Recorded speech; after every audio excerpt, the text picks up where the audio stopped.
My name is Clynita Graffin Reed. I am a, a training I am a training and technical assistance coordinator here at the UW Smart Center. We are so happy today to have you here for our 2024 speaker series. And today we are going to have our friend and colleague, Dr. Nicole Holland-Sims, which you guys already know that. That's why you're joining us, because you know that Dr. Holland-Sims is going to bring us some great information. The 2024 speaker series is promoting a positive school climate for student mental health, effective data, systems, and practices. Before we get started, we want to always take time to do a land acknowledgement. The UW Smart Center and Northwest MHTTC acknowledge that we learn, live, and work on the ancestral lands of the Coast Salish people who walked here before us and those who still walk here. We're grateful to aim to respectfully live and work on these lands with the Coast Salish and Native people who call this home.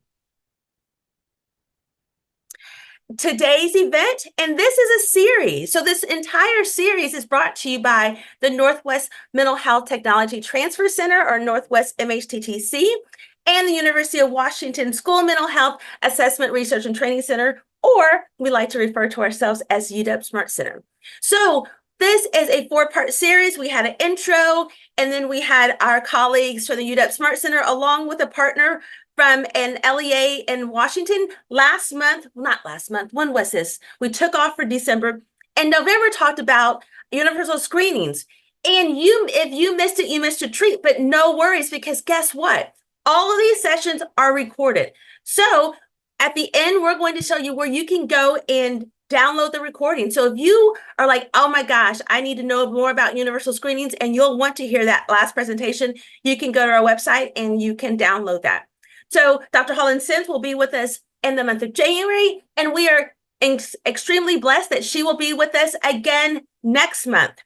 Then in the month of March, we'll have Dr. Rhonda Neese, who is from U of O, who's going to talk to us about bullying prevention. And then we wrap up our series with our dear colleague, Sarah McDaniels, who is going to also do a session on bullying prevention. So again, this wonderful series is brought to you by the Northwest MHTTC as well as the UW Smart Center. I mentioned then National MHTTC Network. Goals of our network are to accelerate the adoption and implementation of EVPs, to heighten the awareness and knowledge and skills of the workforce, and that's the school mental health workforce, to foster both regional and national alliances, and to ensure availability and delivery of what? Publicly available, free of charge. I said it, free of charge, training and technical assistance. So we're located across the country, and Northwest MHTTC is responsible for the area in the brown you see as we're Region 10. All right. I told you a little bit about MHTTC, but again, the Northwest MHTTC is here to help build multi-tiered systems of supports. That's what we're all about, MTSS and PBIS, training the workforce and advancing the research base. And the UW Smart Center, we are here to support research and evaluation, training and technical assistance, and community partnering and outreach for the adoption and implementation of evidence-based practices. Now, what you have been waiting for. I know some of you are probably snowed in earlier. I know in my city, kids were out yesterday for school, and some of you were thinking, I'm so glad that the presentation on Wednesday is going to be virtual, because no snow, no ice, no rain would keep us from delivering Dr. Nicole Holland-Sims to you. It is my pleasure to present my friend and colleague, Dr. Nicole Holland-Sims, who is going to talk to us about fostering belonging and staff recruitment and retention. Thank you, Nicole. Thank you, Dr. Graffin Reed. And you almost got me singing. I almost called you Diana for a minute. But you're right. Ain't no mountain high enough that could keep me from all of you today. So I'm super excited to have the opportunity to partner again with the Smart Center, with my friend and colleague, Dr. Graffin Reed, and the team here. I never take it for granted to have these opportunities to share content that I hope will be beneficial to you in the work that you do across any type of environment that you support. And so today's session is about fostering belonging in staff recruitment and retention. And so, what I like to do anytime I do a training is simply allow people the chance to get to know me. You've probably heard different things about the book, and I'm excited about that. How cool is that opportunity? But there's more to me than just the professional side. So, in getting to know me a little bit, I wanted to share a few things on that personal side. One is that I am a wife, first and foremost, to Ron Sims, who is the love of my life. We've been married 7 years. And so I often joke when I'm doing trainings that if I have people in the atmosphere who have been married longer, you are our inspiration because we hope to have a long lasting marriage. Um, in addition to that, I am a mom to CJ. CJ is 6 years old and he is a kindergartner. So, mommy is learning all about how to be a school age mom, and I am loving it. And he is loving kindergarten. So, just happy to be and honored to be his mommy. I'm also a puppy parent to Biscuit, who thankfully I have downstairs in the crate so that he doesn't make an appearance, but he may bark. So, if you hear that, please forgive me in advance. But he has certainly made our house a home. I'm going out on a ledge, even though I know there's some Pennsylvania people in the house, thankfully. Anyone who is an IUP, Indiana University of Pennsylvania, or Millersville University alum, hit up the chat and just shout that out. But that's where I was developed in the form of being a school psychologist. And so I am very happy to be a school psychologist by training and have had opportunities that have really been grown out of that school psychology background. And so I'll bring that forward with our content today. In addition, who did I want to be when I grow up? Janet Jackson. Who do I still want to be when I grow up? Janet Jackson. And it's funny that today is the day I'm presenting because if you're a Janet fan, if you're not a Janet fan, I'm going to tell you anyway, she's going back on tour. And she literally just posted the dates yesterday. And since I live in Harrisburg, Pennsylvania, I'm like 10 minutes from Hershey. So if you've eaten a Hershey Kiss or Hershey chocolate bar, I'm right down the road. She's going to be there in July, and I bought my tickets today.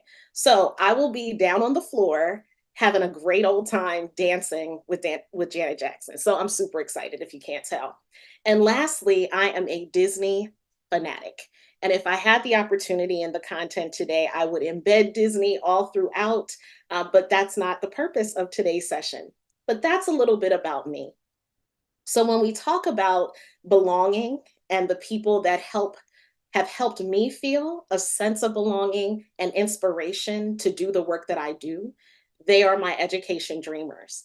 And so I've listed out a number of them, so many to name. And if there are people that I miss, please blame my head and not my heart. But honestly, these are the women, and I specifically chose women to illustrate the power of dreaming and who have created spaces for me to have a sense of belonging. And we'll talk more about what that means from a professional lens, a personal lens, et cetera. And so a couple shout outs because I heard their names already. Pliny Graffin Reed is in here and she is one of my great friends. She's listed there. Susan Barrett is there, Dr. Kimberly Yannick, so many names. Dr. Amira Hilyansi, who I know is here as well, my ride or die right there. So I'm happy that she is taking time out to be here today. Again, so many names, and I don't want to prolong, but I did want to highlight and give honor to those women. And so, what is my story of belonging? And it's funny, we were just joking before we started about being Gen X or millennial or what have you. And funny enough, being born in 1980, I'm considered a Zennial. So the mix of Gen X and millennial. And so looking at these pictures, they're a little pixelated because this was the 90s. And so what I wanted to illustrate here is that when I was growing up, I always felt like I belonged wherever I was in elementary school. That all changed for me when I went into middle school. And some of you may have a story that's similar, like a transition period in your life where you didn't really know who you were, how you fit in, and how you could find your place and your voice. And I can remember that transition for me from sixth grade to seventh grade was huge. I went from private school to now entering public school. And the picture on the left-hand side is a picture of my mom. And believe it or not, she was the assistant principal at my high school.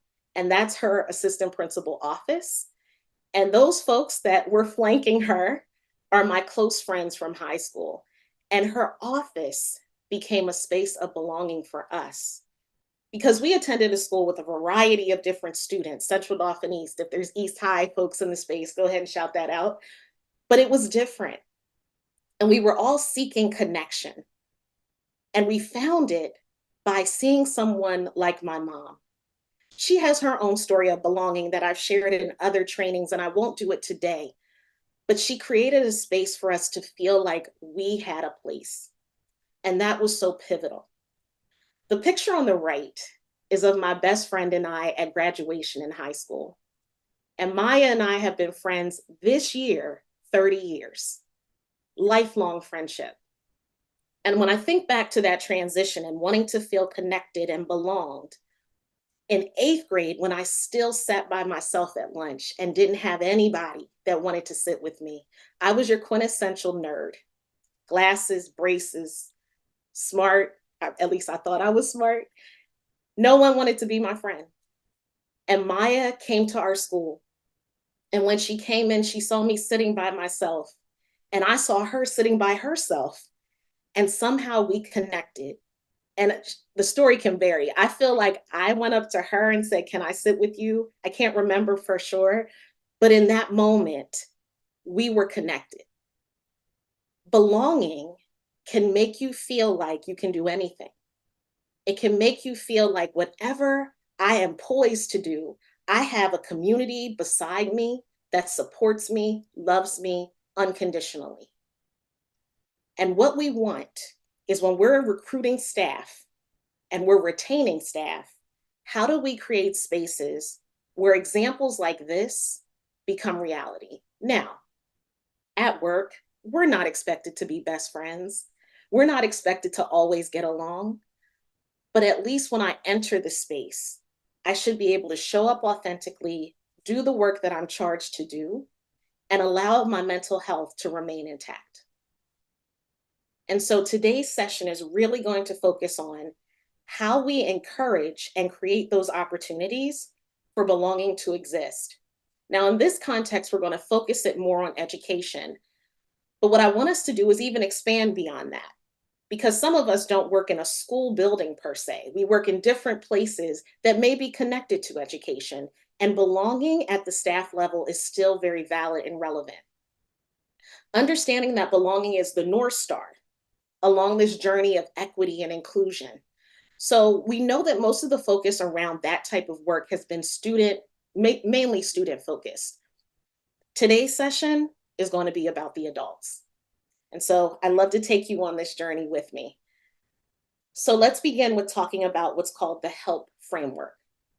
This is how I think it's important for us to anchor this content in the best way possible. If you've seen me present on the HELP framework before, forgive me, but it's never a bad thing to do a refresher. Dr. Ronald Whitaker from Cabrini University is the originator of this framework. And when he originally presented it, I remember feeling at that moment, this makes so much sense. I finally can put some pieces together on how to do work connected to equity, inclusion, and belonging in a way that is intentional and logical. And so the first part of that HELP framework is the H, which is history. If we don't know our history, what? We're doomed to repeat it. And so we have to be able to start at a place to understand what has worked well with our staff recruitment and retention. What hasn't worked well? Why have people left? Have we done things to ensure that we've created a space where people can authentically tell us why they left? Those exit interviews. And I've been recently with an organization that did stay interviews. Why are you still here? What makes you want to stay here? Those things are important. And that history can inform the practices that follow.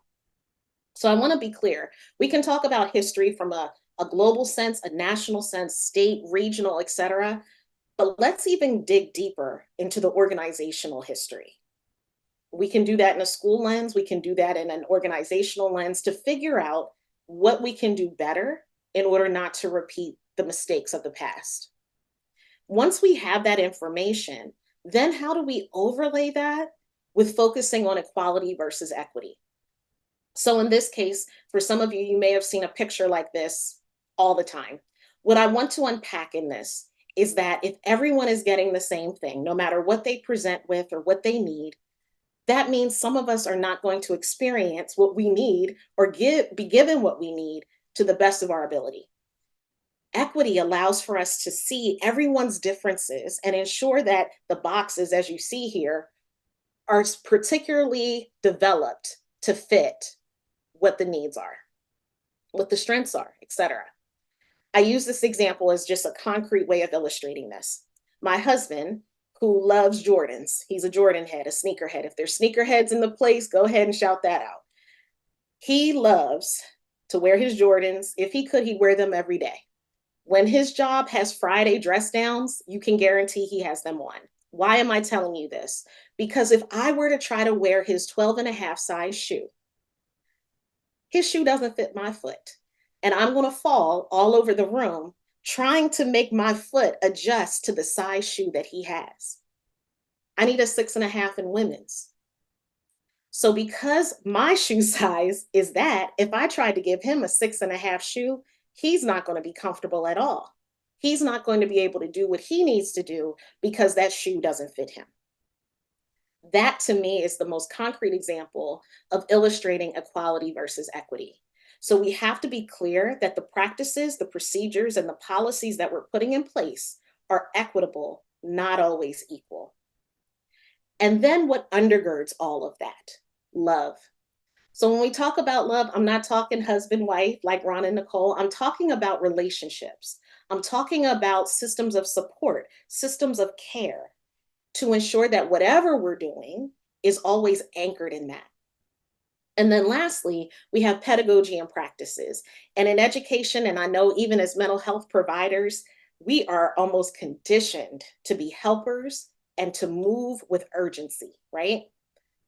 What this illustrates, what this framework says, is we cannot simply neglect the H, the E, and the L and just have a checkbox of what we need to do. Because often we hear, just tell me what to do and I'll do it so things will get better.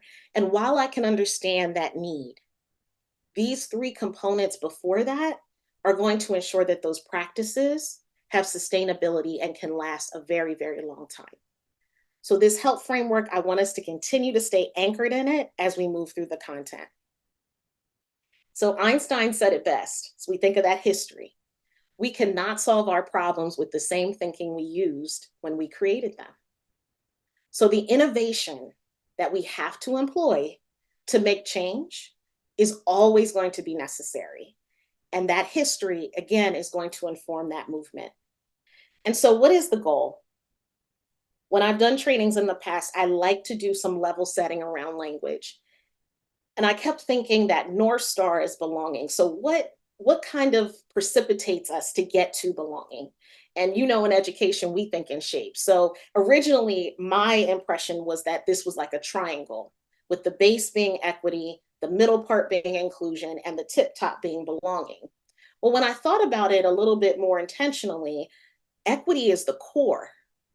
Inclusion comes out of it. Belonging is the ultimate goal.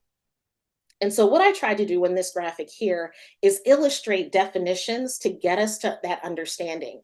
So there's a great book called The Deconstruction of DEI.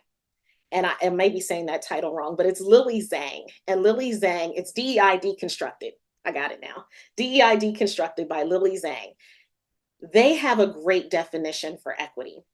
The measured experience of individual, interpersonal, and organizational success and well-being across all partner populations. I love that. And the absence of discrimination, mistreatment of or an abuse of all. But that's important right there. The measured experience, being able to know whether or not we're seeing outcomes as a result of the equitable practices we're putting in place at 3 different levels: the individual, how they're interacting with each other, and globally, organizationally. So that's equity. The inclusion part comes from a book called Belonging Through a Culture of Dignity, a game changer book by Floyd Cobb and John Cronapple. And what they do is illustrate inclusion as engagement within a community where the equal worth and inherent dignity of each person is honored. Critical, critical information, because what this says is, I may not have grown up the same way as you. I may not have the same value set as you. I may not even necessarily agree with you, but I can acknowledge that you're a human and I'm a human. And in that, we have equal worth. In addition, we both, whomever it is, have dignity. And when we think about that concept of dignity, Dr. Donna Hicks, who wrote the book Leading with Dignity, which informed the book I just referenced here, she would say that dignity is a birthright and respect is earned. So that birthright right there allows us to have those inclusive conversations. Again, even if I don't agree, even if I've not shared an experience with you, that's the goal. Ultimately, if equitable practices are happening at that core in inclusive surroundings, we can get to a place of belonging. From those same authors, Cobb and Cronapple, it's defined as experiencing appreciation, validation, acceptance, and fair treatment within an environment. 4 indicators. So as you're thinking about evaluating your staff, surveying your staff, and asking them, when's the last time you felt appreciated, validated, accepted, treated fairly? What do you think their answers would be? Those are the indicators of whether or not you, as a leader, as an organization, as a colleague, have created a space of belonging. But how do we design for these? They're not just done overnight. There are preconditions that are necessary. So there's another great book called Equity by Design. And when we take a look at this book, it says that preconditions are necessary. So there are differences between individuals and groups. We know that. What's important is that that difference or those differences have to be valued, not minimized or demonized. And we'll unpack what that means. Another precondition would be that people with power can see systems. So they aren't just looking at individual. It's beyond that. It's larger. So people with power, leaders, et cetera, administrators can see systems and how they influence opportunities for others. And the other precondition is that people with power want to create more opportunities so everyone can thrive. Key component here, with their differences intact. So if we think about belonging, it's not to say that you can show up and just be a jerk or just say whatever you want to say. The goal is that if you have an identity that is different from someone else, that identity should not garner mistreatment because of that identity. The system, the structure, should allow for my identity to be able to be seen, heard, and valued. And so one of the ways that I thought would be important to organize this content is the 5 essentials for workplace mental health and well-being. This comes from the Office of the U.S. Surgeon General. And what I'm hoping to do in the time that I do have with you is to break down these 5 components. And in breaking down those 5 components, I want us to continue to anchor ourselves back in that HELP framework: history, equality versus equity, love, and pedagogy and practices. And in the core center of these 5, everything should be centered on worker voice and equity. Worker voice is going to be important, and you'll hear it threaded throughout each of these 5. So the first one is protection from harm. Protection from harm can look and sound a lot of different ways. The first way is through safety. So as I understand safety, I see it in a multitude of ways, but 2 ways in particular: psychological safety and physical safety. This is the psychological definition. The individual, team, or organization level belief that a given environment is safe for interpersonal risk-taking, vulnerability, and failure. It can be a measure by which we measure inclusion. So remember that definition of inclusion where we said, I may not agree with you, I may not have grown up like you, but I can recognize your worth and I can recognize your human dignity. Psychological safety says this is a safe place for you to take the risk to be wrong, to be vulnerable, to ask questions, to know that it's a safe space. And what that ultimately leads to is belonging. So that psychological safety, if we had to look at it through Maslow's hierarchy of need, is critical. The other safety is physical. So at the base, it's a feeling of safety in the environment without worry or concern of harm, physical harm, from internal or external entities to our physical bodies. So when you see schools do drills or things that are designed to protect people physically, that feeling that if I'm in an office, if I'm in a building, that there are security measures in place that are protecting my physical body, that is the physical safety component. So as we think about protection from harm, we have two ways of interpreting that. The next one is security. So if you take a look at that graphic, and I won't go back, you'll see it in the slide deck, but how it's organized by the Office of the Surgeon General is protection from harm is safety and security. And as I analyzed and thought about what does security look like from a staff retention and recruitment lens, security can show up in the protection of your psychological safety. And so when I think about that from the lens of an educator, a mental health provider, someone who might be the lone person from a diversity lens, there's this concept called the invisible tax. And so if we are providing security to our colleagues, to our employees, how do we ensure that they don't fall victim to the invisible tax? So from a school perspective, this is how we can look at it. Over here on the right-hand side in the blue is a quote from a great colleague in the Philadelphia area, Sharif El-Mekki. And Sharif does a lot of work around the recruitment and retention of educators of color, in particular Black men. And when he was interviewed for an article, he mentioned what this invisible tax means. So let me unpack it. He says, they, meaning Black male teachers, feel honored and appreciated that they are asked. But when so many different people are asking them for help, it becomes a burden. He told King, John King, that teachers of color often want to be a resource for white colleagues to learn how to better support students of color. However, if everyone was asked to improve their relationships with these students, it would feel empowering. And essentially, what I take from that quote is we want to be a support, and I'm speaking we as an educator of color. We want to be a support. We want to offer insight. But if the only reason people come to us for support is because we share an identity with the student and not because of the skill sets that we have, then it's almost like passing responsibility.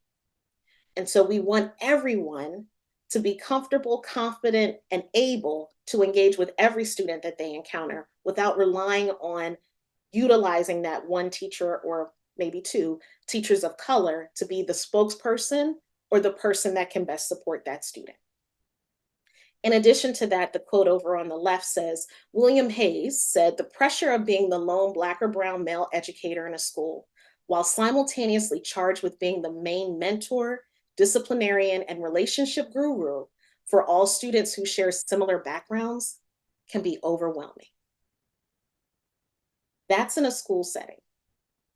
The same thing can happen in settings where no children exist, meaning in our offices, in our organizations, etc., where there might be just one person that represents an identity and all questions about that identity go to that person. Or the expectation that if there's, and I'm just going to use an example for me, if there is someone of color and there's a school district that's urban and has a population that looks like me, that I'm the person sent out because there's an assumption that I'll have a better rapport. That's an invisible tax. That's not securing my psychological, and in some cases, sometimes physical safety because of the toll that can take. The next one is connection and community. And so social support is a part of that connection and community component. So protection from harm, connection and community. So how do we build up that connection? How do we allow staff members that we're seeking to recruit and staff members that we're seeking to retain to feel that connection? One of the ways are listening sessions and surveys. And one thing that I will say, surveys are fantastic, but they shouldn't be the only thing we do because they're only going to tell you a part of the story. They're going to give you sort of the starting place on where you should focus some of your energy, but the actual rubber meeting road is when you can hear directly from people. So those listening session opportunities are critical. And those can be ideally provided quarterly, monthly, however often you think you may need them as a leader. And they don't have to be a huge to do. It could just be, I want to huddle up every month with my team. And I just want to hear from you. I just want to hear what's working well, what's not. Those things can make a difference. The second item, a pizza party is not enough. I don't know if you've seen any of these things on social media, how people who are employees say, I am struggling. And the one thing my boss wants to do is say, I know you're having a rough time, team. We've really been working hard. So I decided to have a pizza party. Well intended, don't get me wrong. But what the folks are saying is that that's not enough. That doesn't help me when I'm struggling. That doesn't help the team as we're struggling. So, how do we go beyond that and develop those authentic relationships where we do get the insight and hear the truth from employees about their experience? The third item is employee resource groups or ERGs. And some people have a mixed reaction to that.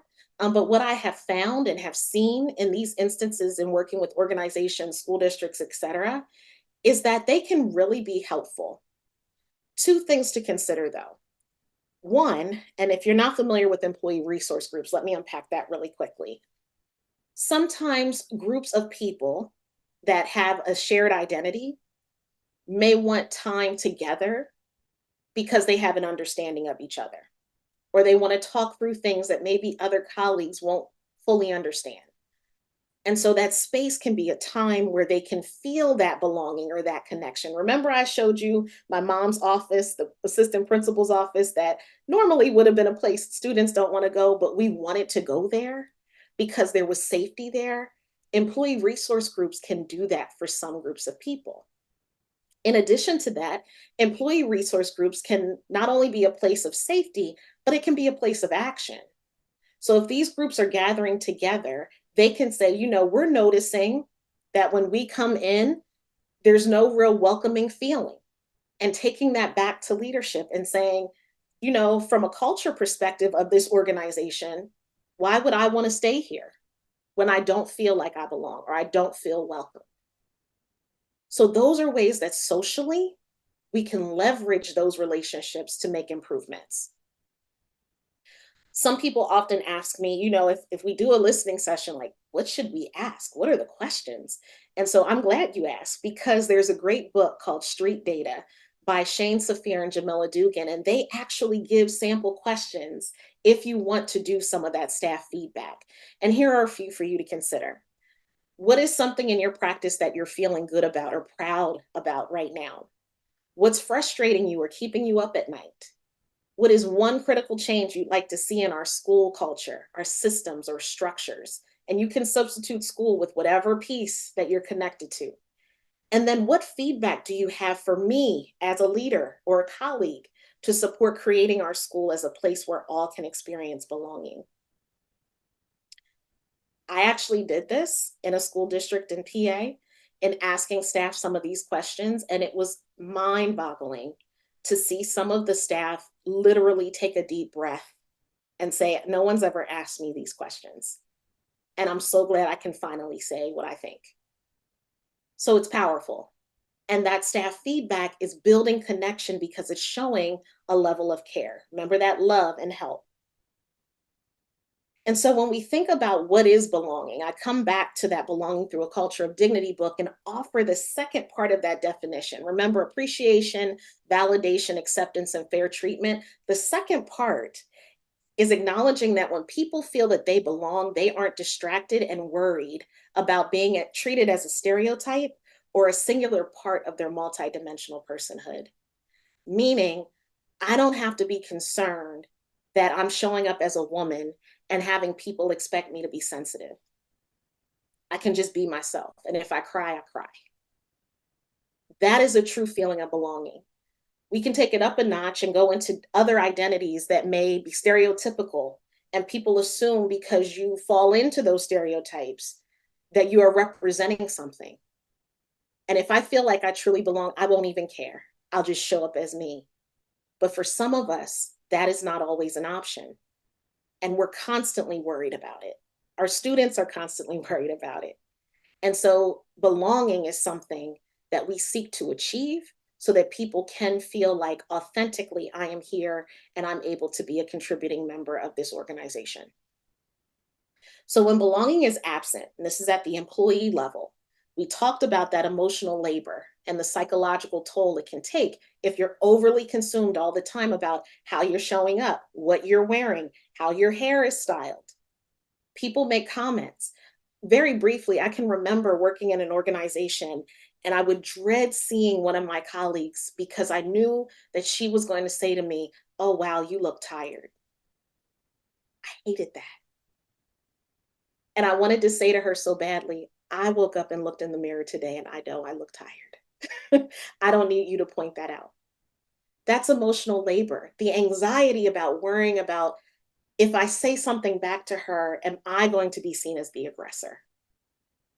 There's pressure to perform perfectly. I introduced you to my mom very briefly. As I said, she was an educator, and she would always teach me, Nicole, you've got to stay 10 steps ahead in order to even be heard or seen. So belonging means I got to always be on if I want authentic belonging or the perception that I'm belonging. And that's almost impossible to keep up. And then navigating assaults on dignity. And we'll talk about those in a moment. But those assaults, if they keep happening over and over again, even if they're benign and unintentional, that can draw people to leave. That can draw people to say in the recruitment phase, this isn't for me. So those three components are critical when we can say belonging is absent. That's how we can see it. And so I want you to do a quick reflection. Describe a time you felt the need to change or hide something about yourself to conform or to achieve something in order to gain acceptance or feel good about yourself. And for some of us, maybe we can't think of a time, but we might know someone who had to change themselves or adjust to fit in. And like I said, it may not be you, and that doesn't make you a bad person. It's just identifying that some of us do have those moments on a consistent basis. Understand that even though we are provided opportunities, and we collectively, all of us, are given opportunities to get a new position or to stay in a position or advance in a position, that's access. Belonging is just as important. So simply because I get a promotion in a job, if I don't feel like I belong, I'm still not going to stay very long because that promotion only added to the pressure to make sure that belonging is available to me. The next concept is belonging uncertainty. That sort of goes along with that reflection. And this has the potential to undermine all the goals that we're setting around retention, recruitment of a diverse staff in particular. And when I say diverse, I want to be clear. Diverse can mean ethnic, racial, cultural, sexual, religious. If we want a truly diverse staff, we have to be available and willing to say we have not necessarily created a space where all of those identities can thrive. And why? Are voices muted? Are we ignoring certain people? Or do we assume that they're okay because they're quiet? Belonging uncertainty would be an example like Clynita invites me to her home and she says, hey, we're having a party. I want you to come to it. Just show up. We're just having friends. And I show up in a full-length gown. And she goes, well, welcome, because she's nice. Well, welcome. Come on in. Meanwhile, others in the house or in the room are looking at me with a side eye or whispering or saying, what she got on? And now I'm starting to absorb those smirks, those looks. And I'm becoming uncertain of myself and I'm becoming like uncomfortable and I want to leave. That's belonging uncertainty in a very concrete, easy example. But imagine that on a consistent basis. coming into your place of employment that you depend on for your livelihood.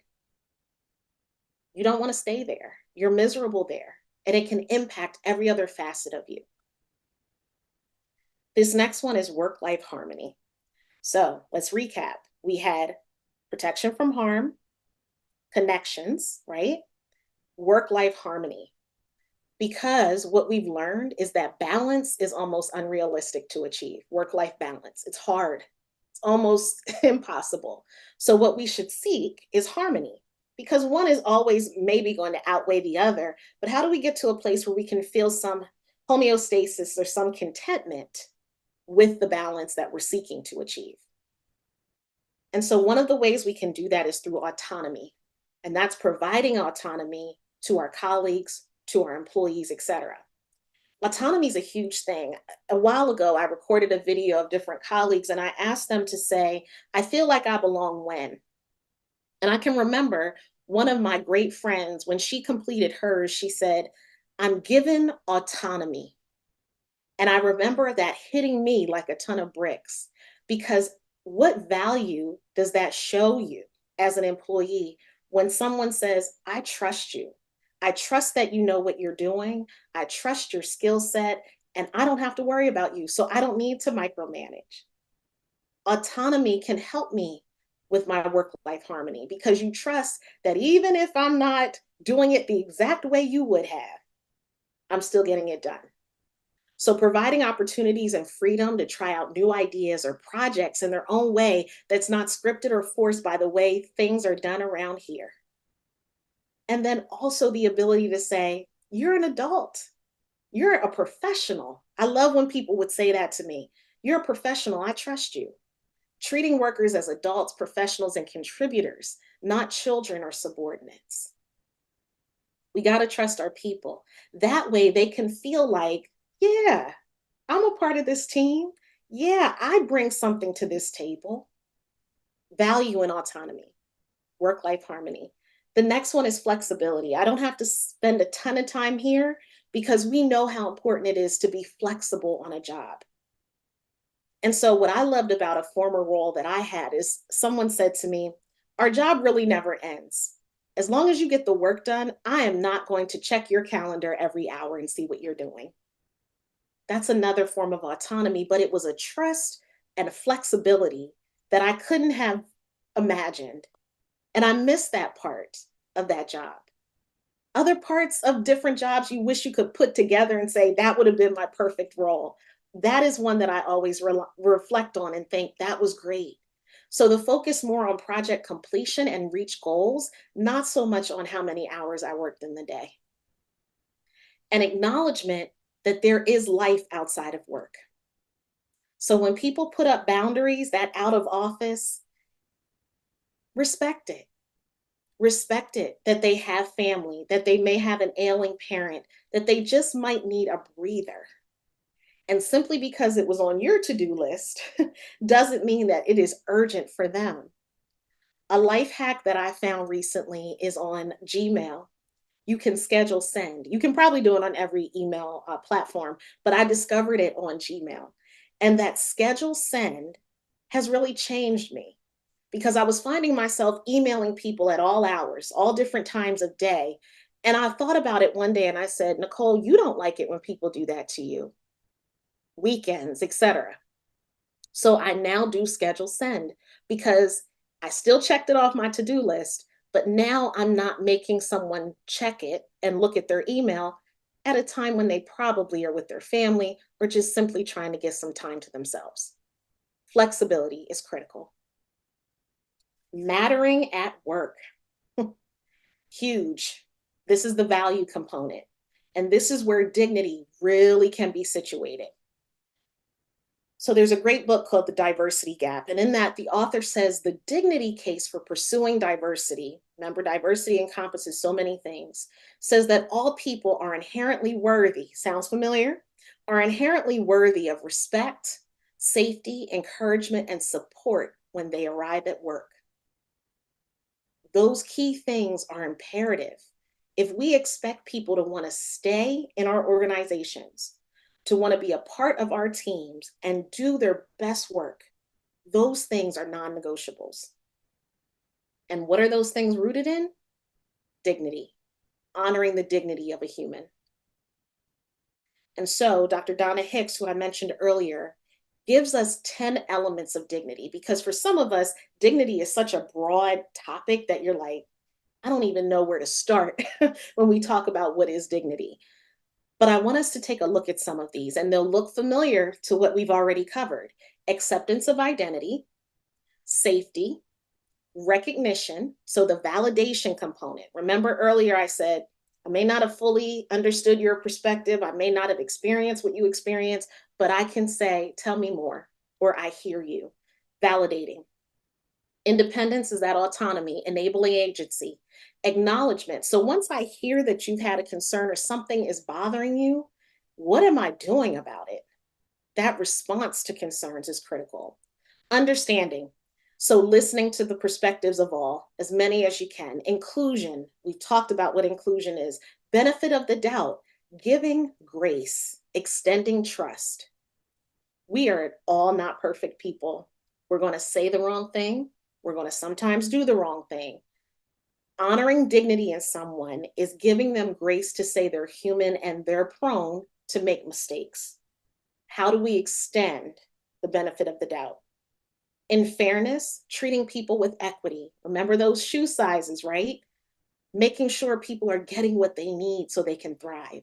And then accountability, owning when you've made a mistake, which is not always easy, but owning and apologizing for causing harm. These are the essential elements of dignity. And so, what does that look like in practice, in reality? Those four indicators: appreciation, validation, acceptance, and fair treatment. And if you take a look at some of these four, just unpack a few of them. So, the validated one, I'm going to take a moment and just do that one. Having your lived experiences, your thoughts, your feelings recognized and accepted as real, even if the other person hasn't experienced it, may even disagree with it, but at least can acknowledge that that is your truth. That's a form of validation. So I want you, as we're sitting here, to look at those four. And as you're unpacking the definitions of those four, can you describe a time when you experienced any of the above? And I hope it's been recent. And if it hasn't, maybe you got to think further back, but identify that time. What feelings came up for you? And what were the lasting effects of that? I'll share a quick story before I move forward to, as we do this. Appreciate it. Unpacking that. Having parts of your identity admired and positively noticed and or represented by people, media, and others. I'm an 80s baby. I'm a proud 80s baby. And for my other 80s babies in the room, you may remember that many of us wanted a Cabbage Patch doll. And I can remember I wanted a corn silk Cabbage Patch doll. Now, if someone knows that and they had one, go ahead and put that in the chat. But I wanted a corn silk Cabbage Patch doll. And I'm also going to say that I was a Toys R Us kid. So my mom and I would go to Toys R Us around Christmas time and take a look at the different toys. And I can remember us going down the aisle where all the Cabbage Patch dolls were. And as we walked down the aisle, I saw the doll I wanted, the corn silk doll. And as I got closer, I said, Mommy, I want her. I want her. She was a blonde with blue eyes. And my mom said, Really? You want her? You don't want the one here that looks like you, brown hair. And I said, No, because the blonde, she's the pretty one. Because what I saw on television was the Cabbage Patch with the blonde hair and the blue eyes. Now, when you see television commercials for toys and different things, they often now show people in different capacities and in different ways: skin color, hair texture, all of those different things, appreciation. So you can begin to have an appreciation of who you are. In the 80s, we didn't have that as much. So what I thought was beauty was not me. Dignity says that I can see that inner worth in me no matter what. that appreciation. That's a long lasting example that I can remember from 1985. I'm sure there are examples that you have too. And that recognition of dignity is so critical. And so what Dr. Hicks would say is that when we honor others' dignity, we strengthen our own. Huge, huge statement and a big one. So when we're seeking to recruit people into our systems, we got to do some inventory on whether or not dignity is being honored across our system to bring them in. Oops, sorry about that. Meaning. So we talked about mattering at work. Meaning is also critical. And I would say that little things mean a lot. So building schedules around the needs of our bodies, basic bio needs, food, water, rest, etc. How many of you have been in a situation where literally if you pulled your calendar up, you have something every hour on the hour?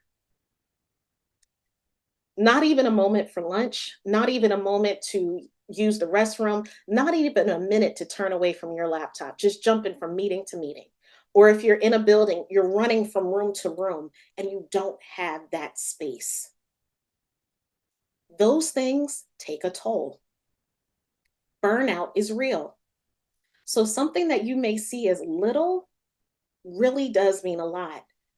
Pausing in the middle of meetings for people to simply take a breath, stand or stretch, little things that mean a lot. And celebrating when people take days off to care for themselves instead of, are you really taking another day? Sometimes people need that moment, that mental health day, to simply gather their thoughts or just take a break. We all need that. So instead of finding fault with the amount of days, acknowledging, I'm so happy you're taking care of yourself. Please let us know if there's anything we can do to support you. That means a lot. It adds meaning to your work and to your life. Opportunity for growth. We're starting to wind down our time, but I do want to highlight these next few. This is a critical one. I need to see that there's something beyond what I'm doing to make me want to stay in this job, make me want to come to your organization. That is a sense of belonging as well. So learning and accomplishment are part of that component. So one section that we have to ask is, what is available to employees to develop themselves? How do I grow professionally? So the basic one is professional learning. So many of you are here today. There's 63 participants in the space. You're getting some professional learning, developing different ideas and strategies on what you want to do as a result of today. In addition, mentor-mentee relationships. This doesn't always mean supervisor or administrator with a mentee. This could be a horizontal mentor-mentee relationship, someone that I can feel connected to that maybe has been here a couple years more than me, or might even be brand new and can give me some new information to make my job better. Internships and externships. Internships, the ability to have a supervisor to sort of guide your work and guide how you're learning to be a professional. Externships, the ability to shadow someone and see them in action and gain ideas and structures and strategies from them. One that I would highly recommend and that I wish I'd had a while ago, leadership coaching. Coaching is critical. And if you have, some people call them executive coaches as well. If you have that person that you can bounce ideas off of or share scenarios and say, how would you have approached this? And they give you skills and strategies on how to do that, critical to the development of your professional life. Some other questions would be, what is available for advancement? Being in a situation where you're not seeing the ability to advance, for some of us, can be a deal breaker. But in that advancement, how do I, as an employee, have some decision-making power with my supervisor about what that looks like? Not just simply being told, you know what, we're going to make you this person because we think you're better suited for it than someone else. And I'm not 100% comfortable taking on that role. I'm probably not going to do as well as I possibly could do. The ability to demonstrate skills outside of my role. So if I've been hired to be, and I'm going to use me as an example, a consultant, and yet I can do work that's related to leadership, how can I get some of those opportunities to demonstrate that? And that goes with those leadership opportunities. So what we have to think about is how we redesign pipelines and entry points to the workforce, prioritizing dignity regardless of the role, the salary, or the educational level of who we are attempting to recruit and retain. So where to start? As we wrap up, I wanted to give you sort of a map of how you could think about all of this and be intentional about it. And what I would offer are Cotter's 8 steps for leading change. Because this isn't just about one group of staff or one individual. Organizationally, how do you create change in your organization to create better spaces of equitable practices and inclusive communities that get to a place of belonging? And so this is a lot on one slide, and I recognize that, but I wanted to put the 8 steps all together so that you have them at the ready. Number 1 is to create a sense of urgency. Urgency may look different from every setting, but in some places, if we're in a crisis with retention and recruitment, we're at a place of urgency. So how do we build the momentum to build a vision together on how we can make this better? The next thing is to build a guiding coalition. Typically, these are volunteers, people that you know are interested in this work or interested in this change, whatever the innovative change is, and you have their commitment. They are internal people typically that help you as the leader guide the work, coordinate it, and communicate its activities. That network or guiding coalition, because there's a volunteer army that I'll get to in a minute. Before we get there, you want to have a vision. What is the strategic vision? How will what you do be different from the past? Remember history? How are we going to learn from it and make sure that there is buy-in into that reality that we see in the future that's directly linked to the vision? Once we have sort of that logic model, that visioning, that why established, then we can enlist a volunteer army. So it sounds a little daunting, but what they're saying is who in your guiding coalition can begin to create the groundswell to make and think differently about how to make people understand what it is you're doing. And so if you can get some people to buy in, and it may not be everybody, they become part of that volunteer army and they're seeking to also reach that goal with you. Once you have that, you now can move to the final 4, enabling action to remove barriers. So knowing what our barriers are, which hopefully you've been able to unpack what might be happening through the volunteer army, through the strategic visioning process, what might get in your way. And when we know better, we do better. So in knowing better, how do we make sure we clear the way for those roadblocks not to be things that get in the way every time and can make sure impact happens? The next one is to generate short-term wins. Sometimes we focus so much on the ultimate goal and we say we're failing because we haven't hit this threshold. It's being able to recognize the small wins and that those wins are coming as a result of the work that you're chipping away at. Those wins need to be communicated early and often so that people, the volunteers that you just enlisted in the Army, can see that something is happening in a way that's showing impact. This next one I love, sustain acceleration. So once you start to get that momentum going and those wins are starting to come short term, push harder. Don't slow up. Don't get comfortable. Push harder. And that just shows you that you have the potential to impact and influence the system, the structure, and policies. And I love this. Be relentless with initiating change after change until that vision becomes a reality. And then lastly, put it in place. Institute change. Articulate the connections between what's new, what you've been able to put in place, and the success that you're now seeing as a result, so that they now become habits, the business as usual, but constantly be in a place of evaluation because there's always room to get better, always room to grow. And as we consider those different things that I said really create mentally healthy workplaces, they're not easy to achieve overnight. This map can provide the structure on how you can build those things out, train up people, coach people up on how to get to a place of focusing on flexibility, autonomy, social support, all the things we just went through. And so my question to you as I close my time is, where will you begin? What is that starting place for you? The urgency may already be there. You may not need to start there. For others of you, it is starting at starting one, ground zero. Ask yourself, where will you begin? Okay. So with that, I'm going to stop share and see if there are questions, and then pull this back up for the final housekeeping items. All right. Thank you so much, Dr. Holland Sims. That was extraordinary. It seems like a lot of this should be like no brainer, right? Like this is stuff we should know how to do, and yet we don't take time to do it, or really we don't know how to get started. So this is really wonderful. I have one question here to get us going, but if folks have questions that they would like to ask, please put it in the Q&A feature. So the first question is, are ERGs equal to affinity groups? That's a great question. Some would say yes.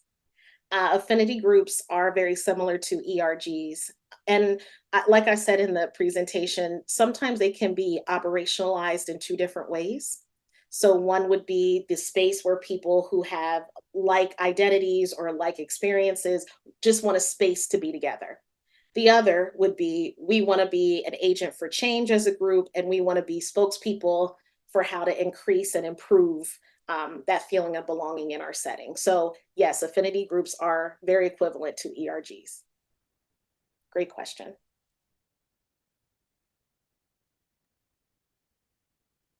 A long one just came in, so I'm going to read it, so bear with me. Okay.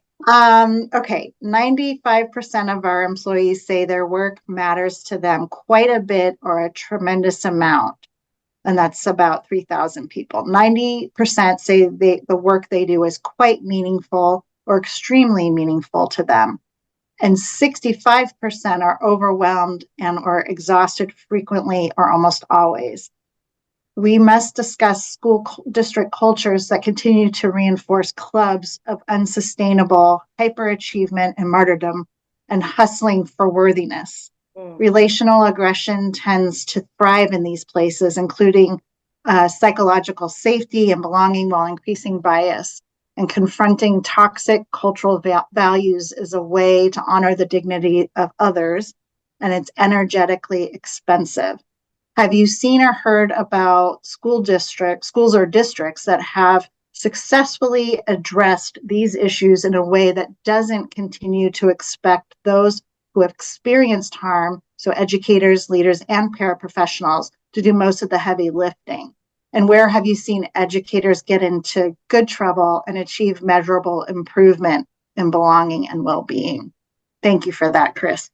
Yes, thank you for that. And I'm glad I could open the Q&A. So Jen, as you were reading, I could follow you. That was so helpful. And I appreciate the detail because I think it's helpful for everyone on this call to hear that. And I just want to acknowledge that last part, which is, how do we address the issues in a way that doesn't continue to expect those, that invisible tax I talked about, those that have had to do some of, or have experienced some of this dishonor dignity, to have to lead the charge. So I would say that in a school district that I supported most recently, what I found is that when they were having open and honest dialogue among their administrative leadership team, that tended to be a way that the shouldering of some of this didn't fall on just their DEI director. Because in some cases, that's where it tends to land. The DEI director, the climate officer, whatever you want to call it, tends to be the person everyone looks to quote unquote fix the problem. And what I found is, when we had some candid conversations about equity traps and tropes, which one of them is, if you acknowledge or put in place an equity warrior, if that person burns out and leaves, all of that work, all of that insight, all of that you need is now gone. So you have to spread the wealth out. And when we had that candid conversation, it doesn't mean that everything changed overnight. It just means that things got a little bit easier for that person to not feel like they had to shoulder it all. I also agree with the relational aggression And, that increases bias. I think when we're creating these clubs, we do have to be cognizant that we may be creating some silos that, while unintentional in some cases, may promote some of the very things we don't want to see in our work and school culture. So I think it's just being aware and being able to call those things in and acknowledging that they exist. Wonderful. Thank you. So first of all, of course, we want your feedback. Help us know how this particular presentation impacted you and your work. And also it helps us report to the sponsor of this work, SAMHSA. And as a reminder that if you complete this evaluation, you will not only be able to access your certificate of attendance and Washington in service forms, but you will be entered to win one of Dr. Nicole Holland Sims' books, as you can see here, Creating Equitable Practices in PBIS. We will not do the drawing today. We will do that offline and contact the winner. So good luck to all of you. And if you didn't get enough of Dr. Holland Sims, we will get to see her again next time on Thursday, February 8th. And we would love to see you, and that will be Becoming the Journey of a Change Agent. Love the name. And then again, as Dr. Graffenried explained, following that one in March, we'll start discussing bullying prevention. And the first is with Dr. Rhonda Neese in March. And then I believe in April, we'll have Dr. McDaniel with a different piece of that. I will provide a disclaimer that this presentation was prepared for the Northwest Mental Health Technology Transfer Center under a cooperative agreement with the Substance Abuse and Mental Health Services Administration, that's SAMHSA, and that everything represented here is the work of the author and doesn't necessarily mean that SAMHSA is in agreement. You know how these go. All right. And then if you need to connect with the Smart Center, Northwest MHTTC, there's a variety of ways to do so. We invite you to follow us on social media. We are on, I guess it's X now, and on Facebook, and we're working on some LinkedIn, maybe Instagram, so you can follow us in all your favorite ways. And we'll remind you that this was recorded, and when it is available, we will send it out to everyone that registered for this session, and it will also be made available on the website. And I wish you all luck with possibly getting this book.